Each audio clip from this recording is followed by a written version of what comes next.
Josh traveled with the Rawlings people for many years. Yeah. Did you go into a significant number of home versus away game locker rooms? I mean, the away team. No, the only real locker rooms I was in were spring training facilities, so there weren't a ton. Penises and so forth. So many. So many. I mean, you walk in, well, there's 12 dongs.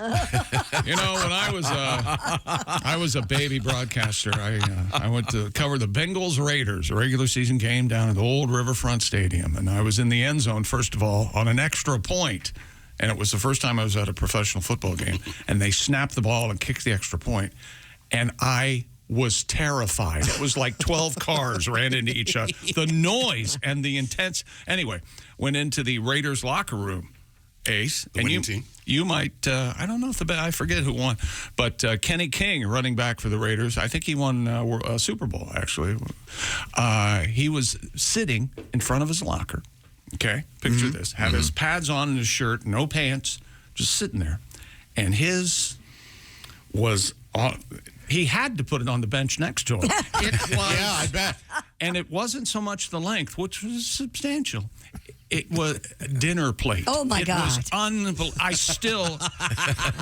shut my eyes, I can see it. Yeah. Unbelievable.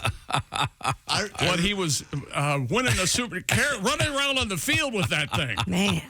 Yeah, they're massive. Some of them were absolutely Oh, my like Lord. that. You couldn't. I wasn't even like looking. They walked into my field of vision. Oh, yeah. Sadly, the male member would enter first. Yeah, That's how, yes. that's how Kristi, impressive it you was. may be able to attest to this. I saw this guy, and he was completely naked, had no reason to be shy, toweling himself off, 1 foot up on the bench. Yeah. While talking to a female reporter. Yeah. And she was just locked on his face. Well, as But someone I was who's like, this been there, is crazy.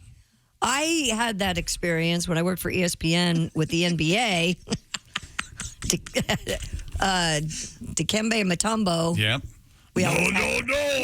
He had a jumbo, if you know what I mean. I can only imagine. Yeah, that's one of the songs, isn't it? In Lion King.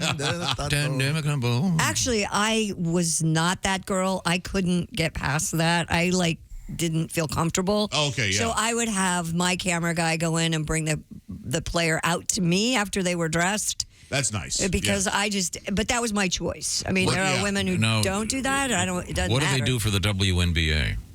Do they let men in there? The male I don't reporters know. get to go in there? I would imagine that's probably been taken care of. I'm just asking. I don't know. I don't even know that a female reporter would be allowed in a male locker room anymore. Yeah, that I was don't know. 20 years ago. Well, this was I would assume 25 years ago, and I would was assume they can't discriminate. very nervous. That's the only place you can get access. True, yeah.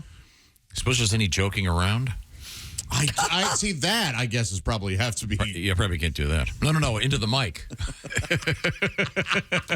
Well, that was my stand-up joke for many years. Is this thing on? Just kidding. Yeah. Because I am right there in the NBA. I am with Dick Height. Your height.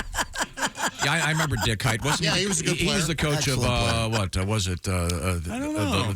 Dick Height. I thought he was an assistant coach. Oh, really? Okay. Yeah. Offensive coordinator for, what was it, the Ravens? Dick Height. Okay. Sometimes over my head. Wow. Well, just because you didn't understand everything that was being said to you. In the old helicopter. So we have. Oh, those were You know, days. sometimes